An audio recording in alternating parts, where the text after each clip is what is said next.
Assalamualaikum warahmatullahi wabarakatuh. Ya, ketemu lagi saudara Kutan Jumat ya, dimanapun Anda berada.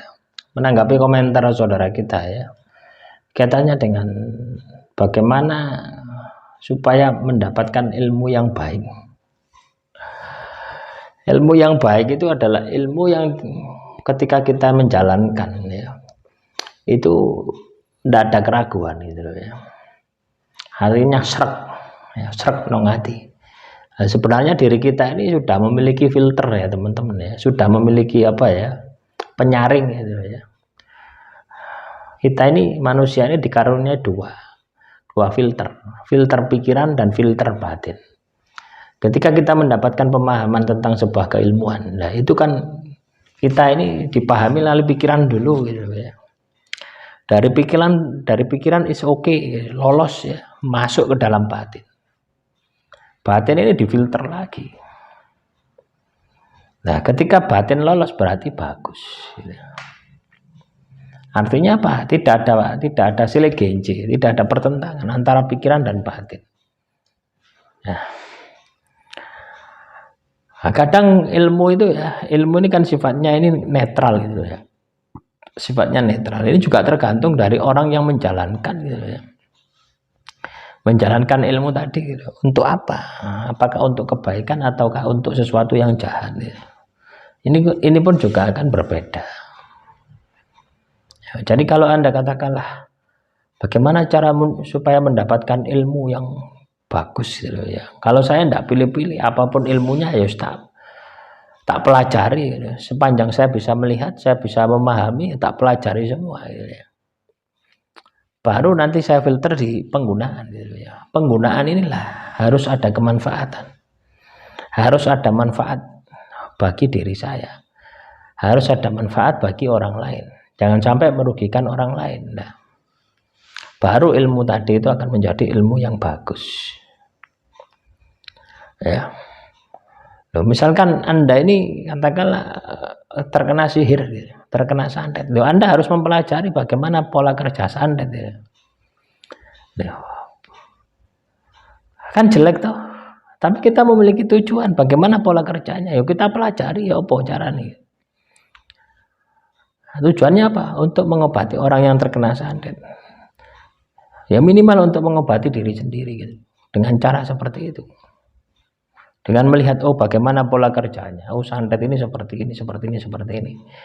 Jadi kita pelajari, kita tidak larut di dalamnya, tapi kita hanya sebatas mengetahui ya teknik-teknik santet itu seperti apa sih gitu ya.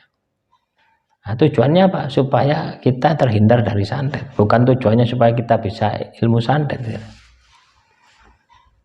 Sama dengan seperti itu.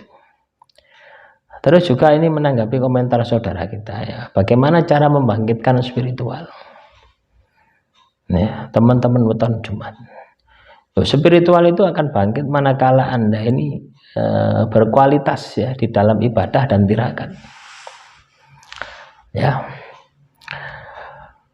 Spiritual ini kaitannya dengan ibadah ya, lebih dominan ibadah ya. Ketika ibadah Anda ini berkualitas, maka otomatis akan bangkit spiritual. Spiritual ini semangat teman-teman ya, semangat, motivasi ya. Tahu enggak Anda ini semangat, motivasi gitu ya.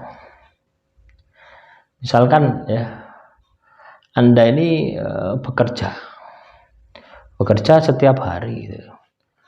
Nah, itu kan pasti ada alasannya ya. Apa Anda ini bekerja? Apa alasan Anda ini bekerja gitu? Oh, saya punya tanggung jawab anak istri gitu.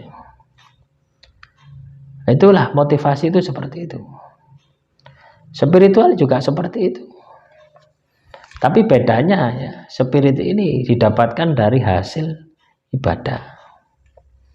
Ibadah kita kepada Tuhan itu akan menghasilkan yang namanya spiritual. Nah, spiritual ini ya, ini Anda dapatkan dari ibadah berupa semangat dari Tuhan. Nah, ini tidak bisa dilukiskan dengan kata-kata ya. Ketika kita ini mendapatkan semangat dari Tuhan itu, yuk kita yakin dengan apa yang kita kerjakan. Kita yakin dengan apa yang kita lakukan. Dan kita yakin bahwasanya Tuhan selalu bersama kita. Tuhan selalu melindungi kita. Tuhan selalu bersama kita, Tuhan selalu melindungi kita. Itu seperti itu. Nah, jadi spiritual itu. Nah, spiritual ini akan bangkit manakala teman-teman waktu Jumat menjalankan ibadah. Ya. Ibadah dan tirakat. Nah, tirakat ini lebih condong kepada keinginan ya. Persentasenya kecil ya kalau tirakat ini. Nah, yang paling dominan kaitannya dengan spiritual itu ya ibadah. Kalau tirakat adalah hasil ya. Walaupun langkahnya, lakunya adalah ibadah juga gitu ya. Tapi hasilnya nyata ya. Hasilnya itu kenyataan gitu, nyata, tahu nyata. Ya tetap semangat spiritnya juga ada. Jadi spirit ini adalah semangat ya, yang diberikan Tuhan karena Anda ini beribadah kepada Tuhan.